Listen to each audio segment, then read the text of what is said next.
non-reguler dengan nomor NPM 2508010073.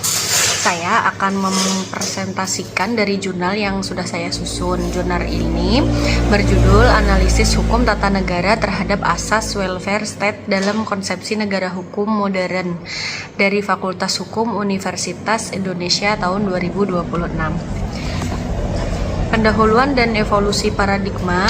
Jurnal ini membahas pergeseran dari negara hukum klasik atau negara penjaga malam abad ke-19 yang pasif menuju negara hukum modern, welfare state atau Versorgingstaat.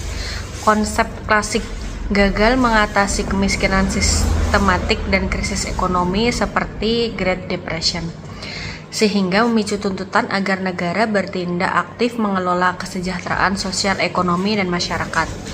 Karakteristik yuridis dalam perspektif hukum tata negara, welfare state mengubah hak ekonomi, sosial, dan budaya Okesop dari sekadar aspirasi moral menjadi hak konstitusional yang melahirkan kewajiban positif bagi negara, positive obligation.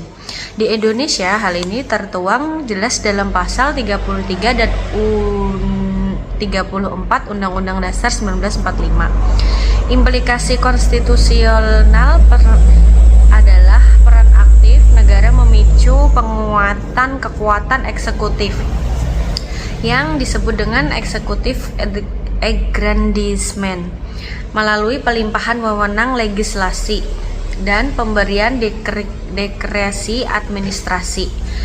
Pejabat diberikan kebebasan mengambil keputusan mandiri demi kepentingan umum yang belum diatur secara kaku oleh undang-undang.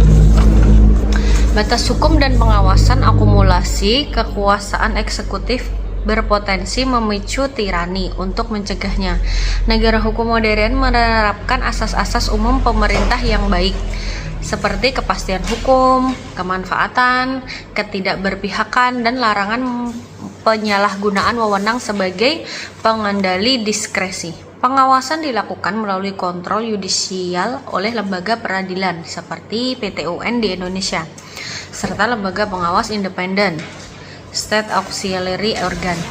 Studi kasus di Indonesia menginstitusikan welfare state melalui program masif seperti SJSN dan BPJS melalui implementasi menghadapi tantangan keterbatasan fiskal, sehingga menggunakan model jaminan sosial hibrida jika dibanding negara